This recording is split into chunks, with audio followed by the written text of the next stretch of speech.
Welcome to the podcast today. I am a divine healer. My name is Michelle, and I heal people. I help them to stay healed by understanding why they got sick in the first place, or understand what was the cause of their unhappiness.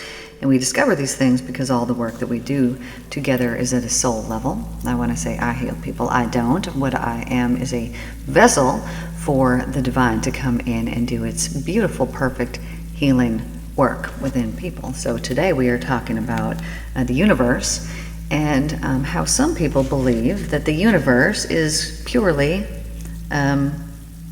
mechanic.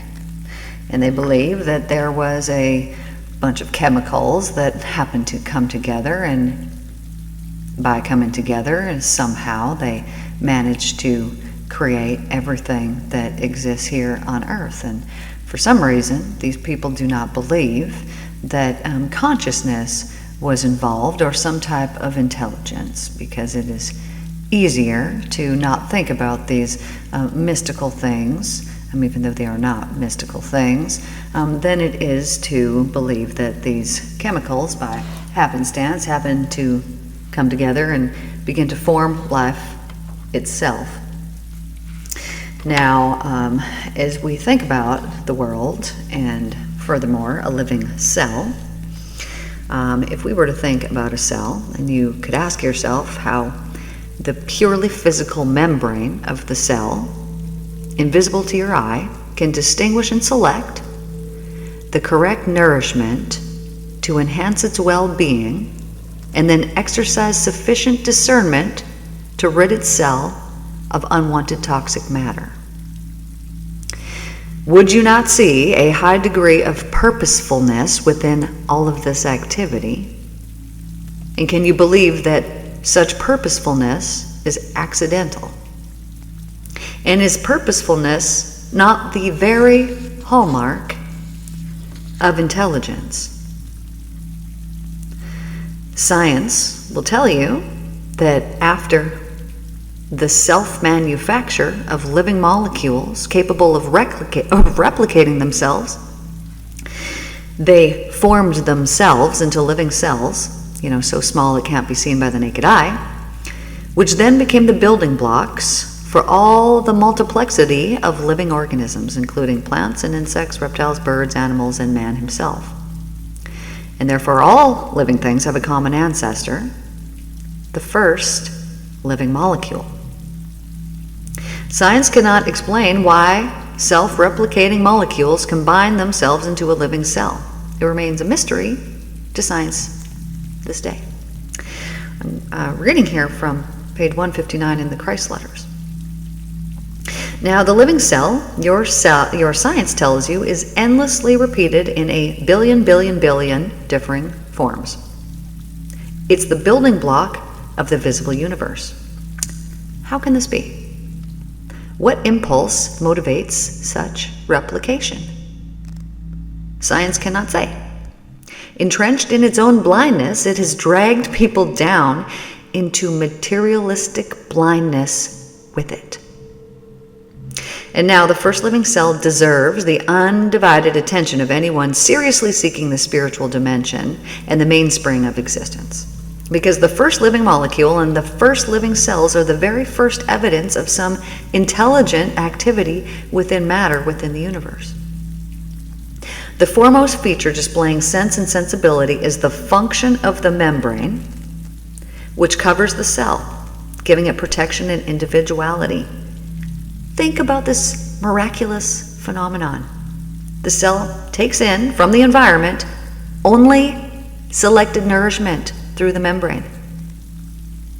Not only does the cell take in the right nourishment, but having utilized the nutrition, the cell rids itself of the waste through the permeable membrane.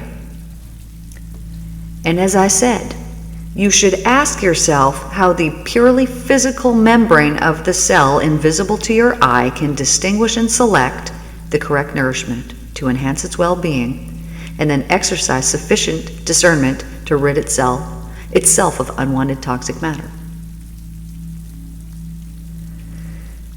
Do you not see a high degree of purposefulness within all this activity? And can you believe that such purposefulness is just accidental? And is not purposefulness the very hallmark of intelligence? Not only this, the membrane of the cell continues to do this work of selection, of nutrition, and discarding of waste in a billion different circumstances and conditions relating to survival within differing species and differing environments. And is this not evidence of purposefulness displayed within every single action of every single species, be it insect, plants, reptiles, birds, animals, and human beings? Could you not describe the universe as being the consistent and undeviating impulse of purposefulness made visible within the realm of visible matter? Now, is the spirit of purposefulness a physical element or one of consciousness? And if you could accept that this purposefulness is an undeniable creative impulse behind existence, then you can move on to the next perception of your universe as being the visible manifestation of an intelligent appraisal of cause and effect, clearly evident within living matter.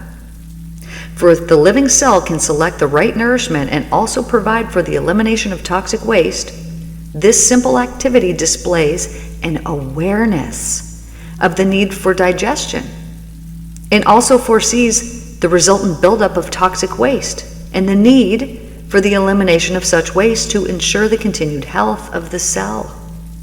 And is it not a clear indication of an intelligent appraisal of cause and effect?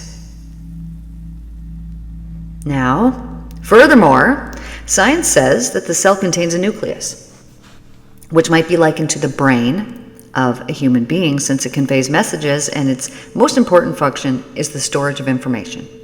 The library, which contains not just the details relating to one cell, but of the whole body in which it resides. And in fact, upon investigation by science, it would appear that the cell itself is a system of chemical messages carried out in a purposeful, intelligent, and intelligible way. How could this happen? If the origin of the cell's molecules were only inanimate chemical elements, would you dispute that behind every messenger with a message to convey, there's intelligent thought or consciousness? And behold, how accurate are the messages transferred from cell to cell to ensure accurate replication of certain species for millions of years. Now, did you know that the only difference between a hair cell and a skin cell is the intelligent work in which it performs? And that each of these cells knows its own function, because a hair cell does not all of a sudden turn into a ear. It knows what it must do because it contains within it consciousness and intelligence. And I tell you all of this to tell you this, that consciousness is the beginning of all of it. Not just of our universe, but of your life, my darlings.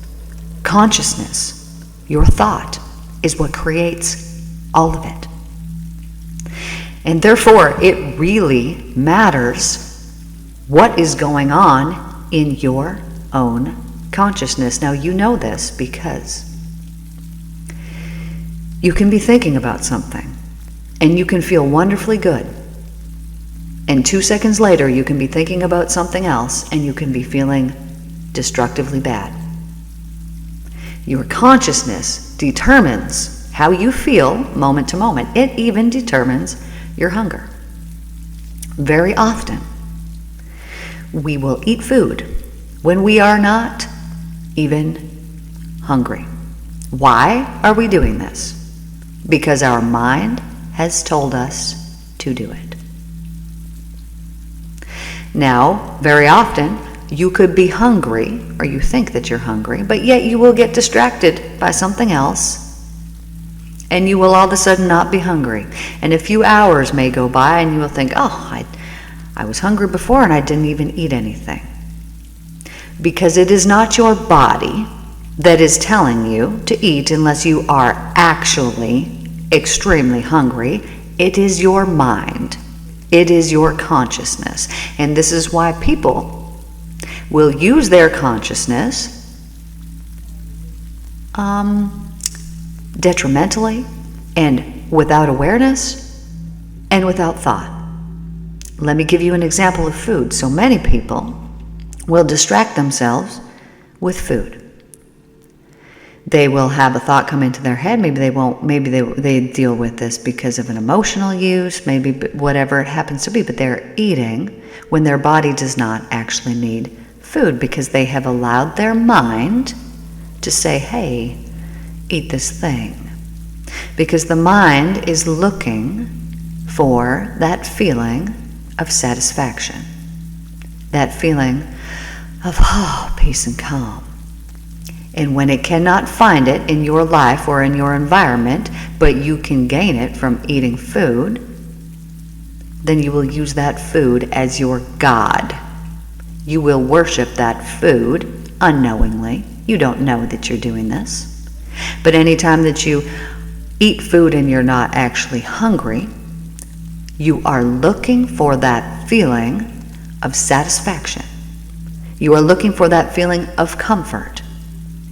And rather than seeking it at the source of where it truly comes from, which is the divine love, you will train your brain, your mind, to seek it in places where it truly is not. But because this food comes from Source, and Source loves you so much and wants to give you that feeling of satisfaction and needs you to eat to sustain your life, accompanying that food is that feeling of satisfaction. This is very similar to people who could become addicted to sex. Why? Because that moment, that burst of release, is a very addicting thing because it is a moment that is connected to divine consciousness. That burst that you get, that wonderful release and that feeling, is a very similar thing that you would get from that divine consciousness. So people can become addicted to these things and treat them as their gods. They will worship these things. You don't realize that you are doing it, but when you are eating to be satisfied and you are not even hungry, you are using that food in that moment as your temporary God,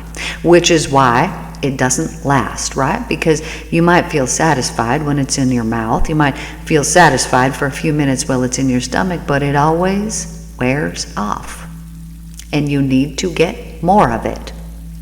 Same as with sex. If you were addicted to that, well, you felt good in that moment, but then you don't feel good again in the next moment, and you are seeking that again. You are using it as your God. And there is no eternal or lasting satisfaction that will come from this, but there is a lot of harm that will come from it. The only thing that will give you that true satisfaction is that connection with the divine. So how do we get that? First of all, it is by recognizing everything that it is not. So, everything that is not love is not that. So we could do an exercise here right now. Imagine here for a moment that your life has this beautiful beam of divine white light raining down on you, and in that white light it contains pure love and acceptance of you. And in that white light, as long as it is around you, it will provide you with perfect protection and safety, nourishment and provision of all your needs. It will provide for you a feeling of love and acceptance, of care and concern and kindness, and it knows your needs before you even know them. Now imagine this light following you around all day long and providing for you exactly what it is that you need in every single area of your life all day long. Now this is the truth. This is what is happening for you. But what stops that and what blocks that is your own mind. And what stops that and what blocks that is the beliefs that your own mind has thought up and created based on past or previous experiences that you've had in your life. Now, these things from the past have created beliefs and belief systems that we have within ourselves.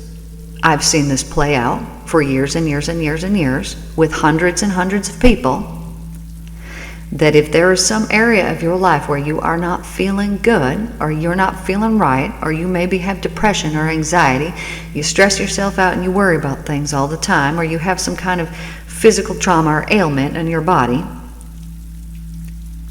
the only reason that you have it, the only reason that it is present, and some people might not like to hear this, but it has all come from the mind.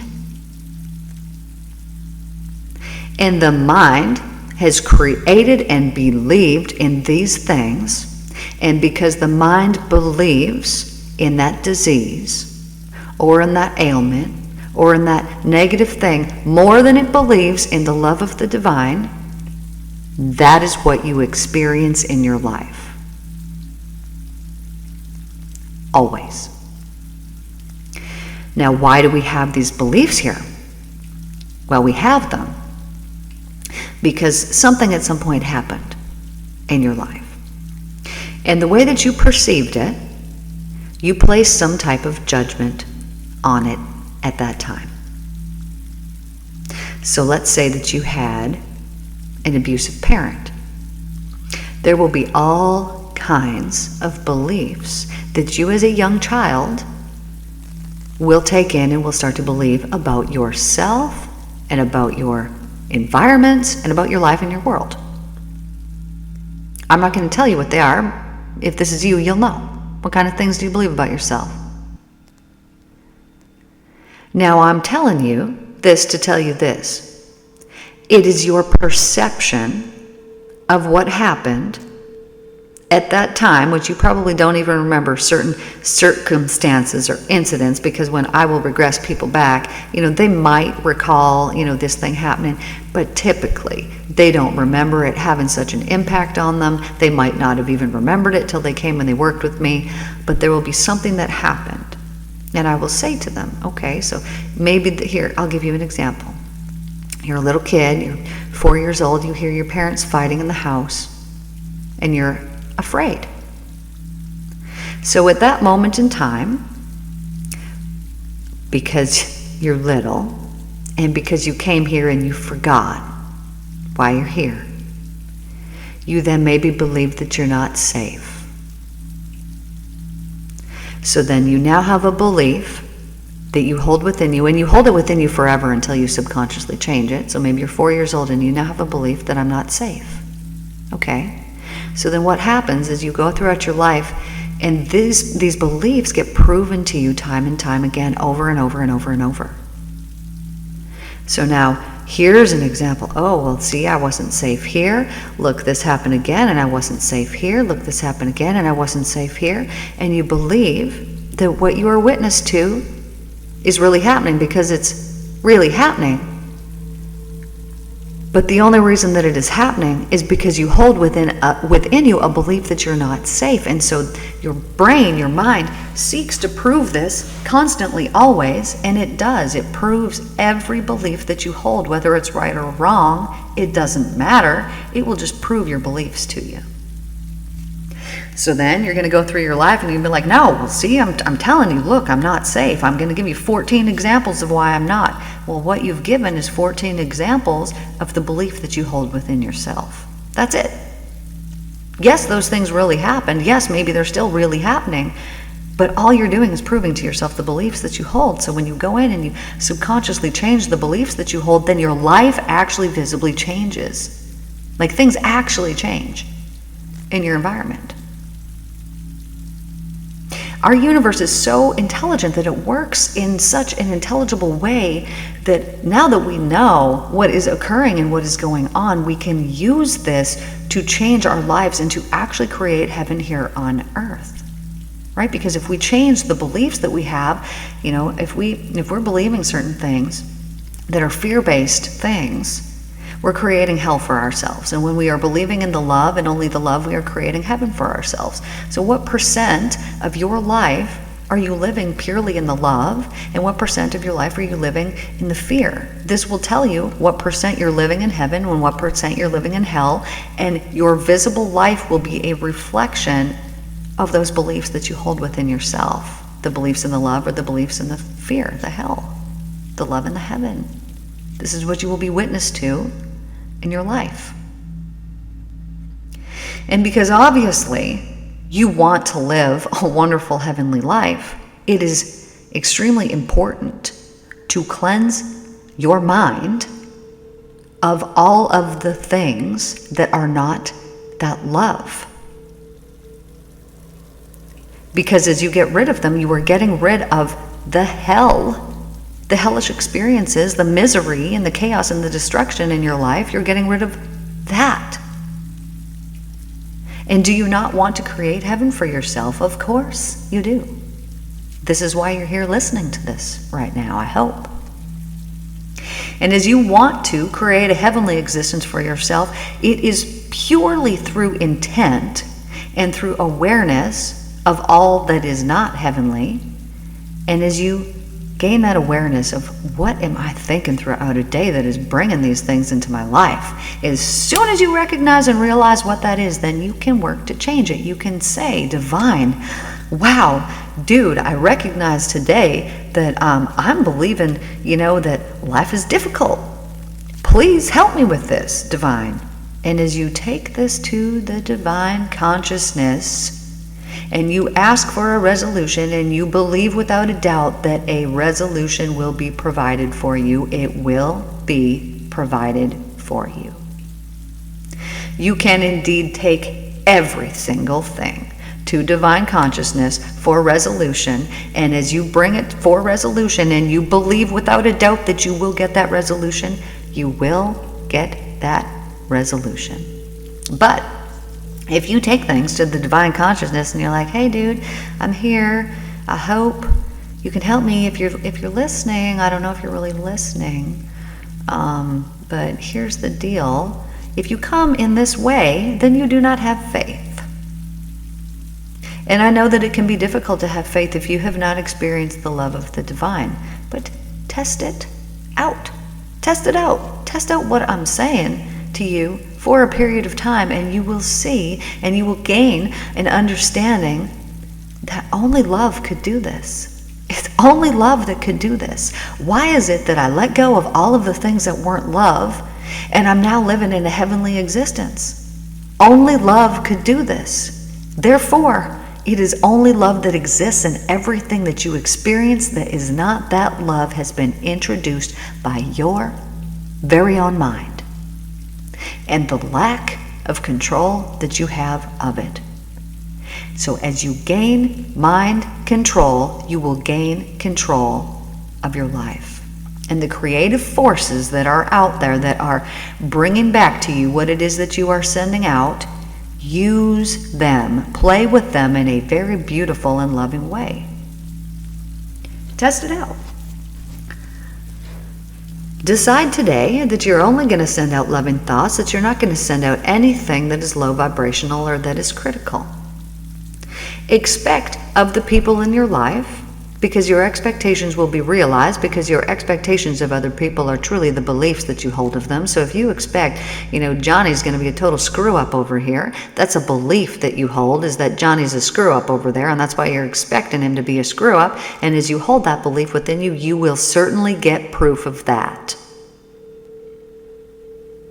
And I'm not saying that you can control other people, but I'm saying that you can control the way that they show up in your existence 100% through your belief and through your experiences and expectations. So if you have somebody in your life and they're going through a difficult time, expect that they are going to get through it very, very soon. And that they are going to come to some realization, maybe some mystical, magical realization that happens to them overnight or comes to them in a dream, and they're going to wake up and they're going to be changed and transformed that very next day. Because when you hold the belief that that is not going to happen, then that is not going to happen. And the way that you can bless and pray for people is by holding them in that beautiful, divine, heavenly light. Expect that they will feel it as well. So think about that person that's maybe going through a difficult time, and imagine that beautiful, heavenly light raining down on them, and believe that they are feeling it here in this moment. Think about that person. Think about that love raining down on them. Now, as you do that, I want you to notice how uplifting, the upliftment that comes from purely that thought. Knowing that they've been blessed here in this moment by you just visualizing that. And that blessing that you gave will be returned back to you through karma. You have not only blessed this person, you have blessed yourself by thinking about them in this way. So what a detriment it is to continue to speak about or think about somebody else in a negative way, or saying, I don't know that they're going to get it together. Even saying something like, well, I hope they get it together. Saying, oh, I hope this, is saying, might happen. I hope so, but I don't know. Don't even use the word hope. Use the word, I know. I know that they will be blessed. I know that currently in this moment they are being blessed, and that they are perhaps learning a hard lesson that is going to provide for them all kinds of strength and power in their life that will lead to their life purpose. So no matter what it is that they are going through right now, they are meant to be going through it right now, and it is all for the greater, bigger, divine purpose. And when you think about and you speak about things in this way, it is uplifting, and you have raised your vibration and you have raised your frequency. And through doing that, you are being a blessing to other people, and you will be blessed. It will be returned back to you. But when we hold people and we say, well, it's been 70 years and Thelma still hasn't got it together. Well, how do you know that she's not going to get it together tomorrow? But you ensure that she will not when you believe that she will not. And the collective consciousness is a real thing. So sometimes, let me give you an example. You're living in a small town, so everybody knows everybody's business, and there happens to be one or two people there in town that are known around town as having some kind of issues. So what's going on in this town? Well, first of all, towns like to gossip. It's what they do, and it is a detrimental, disgusting, horrible, spiteful thing that they are doing, because as they are doing this, they are putting a curse on that person. They have cursed that person with their words, with their thought forms. That will be returned back to them. It will be returned back to the sender. But what they have done, because telepathy is real, is they have cursed that person. So maybe that person really wants to do good, but they are getting 25 negative energies sent to them a day, because all these people in the town like to spread rumors and gossip and talk bad about everybody, because they don't want to look at themselves. They just want to talk bad about other people. And through doing that, cursing that person, they have put this heavy, dense, cursed energy on that person, and they can't get out of it. It's very hard, very difficult. Perhaps they could, but it would take a lot for that person to get out of it. And every single person that's there in that town that has cursed them, through their words, through their gossip, through their rumors that they're spreading, will reap the karma of what they have done and contributed to that person staying down in a lowly state, suffering and misery. So what can you do for that person? First of all, if you interact with gossip or rumors, you can say, hey, I don't do that anymore. Yeah, that's old. That's so immature. Yeah, that's not something I do. I don't contribute to that. And you can cut it off. You can end it. You cannot contribute to it anymore. And to be more of a blessing to that person, you can say, hey, what would happen if we talked good about that person? What would happen if we changed the way that we're speaking about that person? I guarantee you, and I bet that if we start doing that, we're going to notice that person start to change. And I guarantee you, and I bet that if you do that, that person will change. You will have changed yourself from a curse on that person to a blessing on that person. Because we are constantly creating.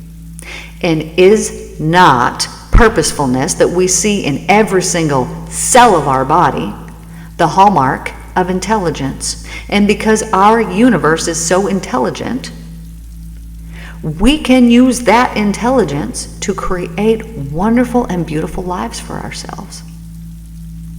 You and me, we are creating an era of peace and love, and it is our ever-loving thought that is a transforming influence on this planet. So if you want to do huge favors in this world, if you want to create wonderful things here in this world, you could begin to meditate. And you could use that meditation, and you could sit there and you could just imagine and envision and believe in and feel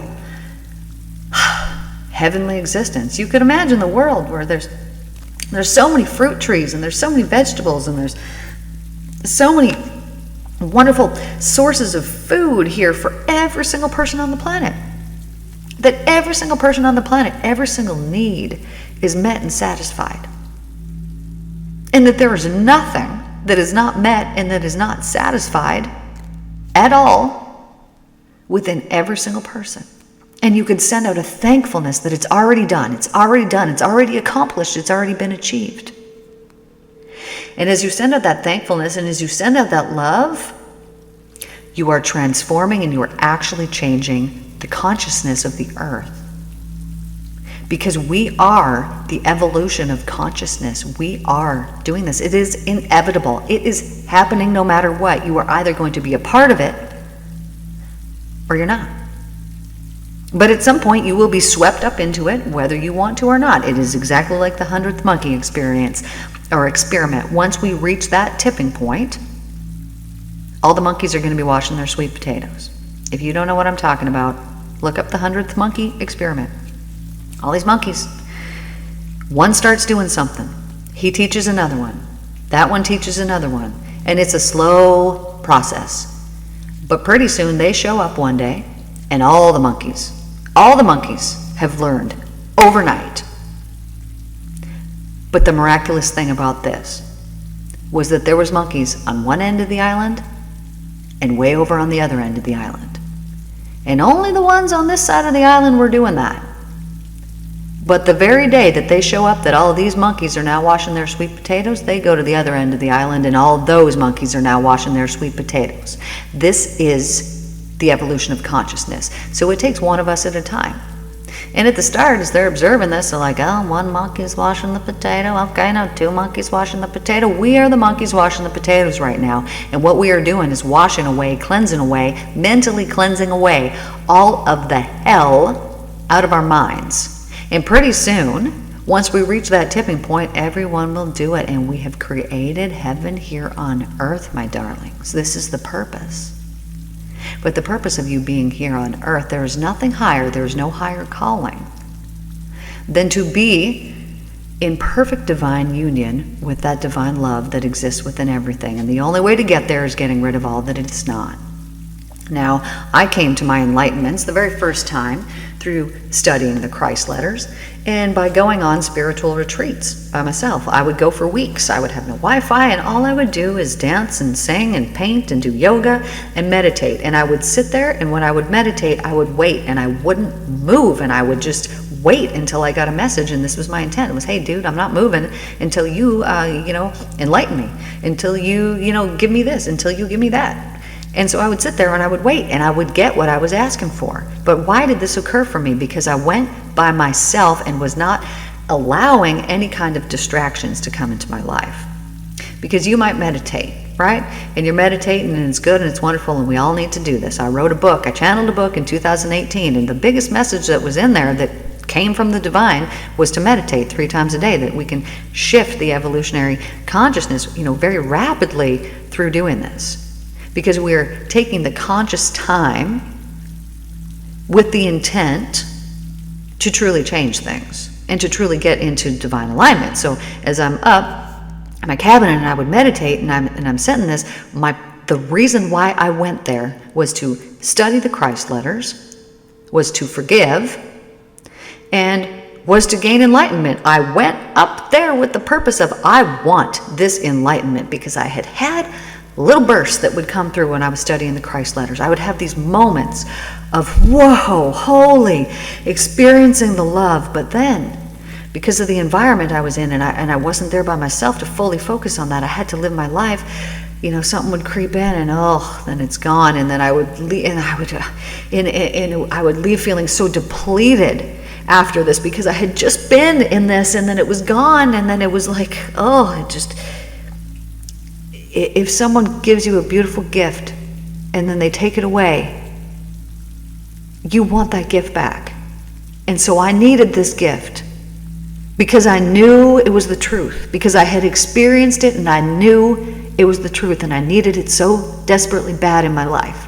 And I am such a spiritual person, have been ever since I was a very little child. I was consumed with it. It is the only thing that mattered in my life, was spiritual things. It's the only thing that has mattered. And so I needed this, and I wanted this so desperately bad. So when I went up to my cabin, and I went up there with the intent of enlightenment, that is exactly what I got, because I believed without a doubt that I would get it, and therefore I did. That is the key to anything, is belief without doubt. And so when you can get rid of all of the things, which was what I had to do, was I had to get rid of all of the things so that I could gain this enlightenment, because you cannot hold resentment against someone else. You cannot hold judgment or criticisms against somebody else. You cannot hold hate. You cannot hold spite. You cannot hold any of these things within your energetic system and gain enlightenment. You cannot do it. The mind has to be free from those things, and it has to be genuine. So if there's someone in your life that needs forgiveness, you must give it to them. And I want you to look at it and perceive it in this way. Had that person not done what they did to you, you would not be who you are today. Had that person not done what they did to you, you wouldn't have gained that strength that it took to get through it. You wouldn't have gained it. And perhaps it was exactly what that person did to you that set you up. There was purposefulness behind it, because there's purposefulness and intelligence behind everything. They set you up to be on the soul path that you're on, to lead you to your life's purpose.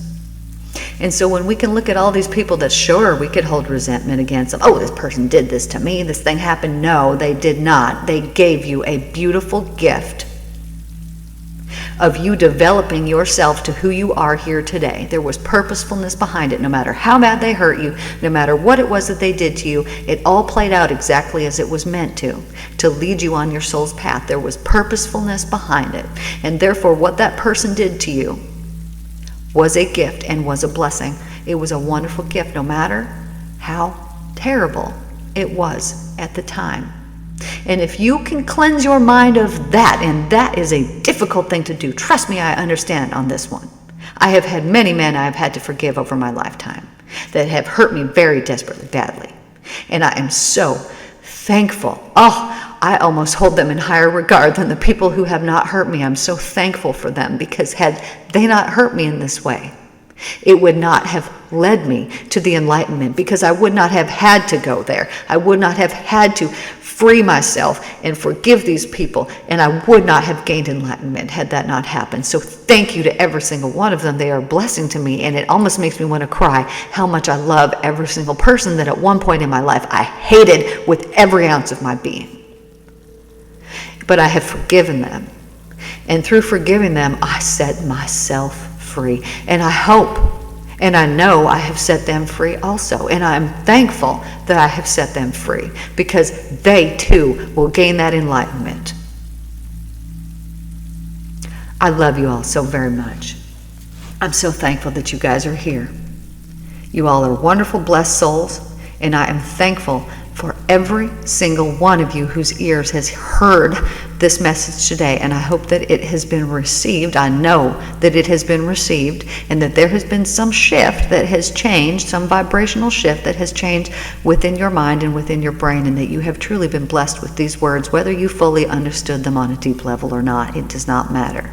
That deepest level of understanding will come to you. I love you all so very much. I appreciate each and every single one of you. So thankful. I will see you guys tomorrow.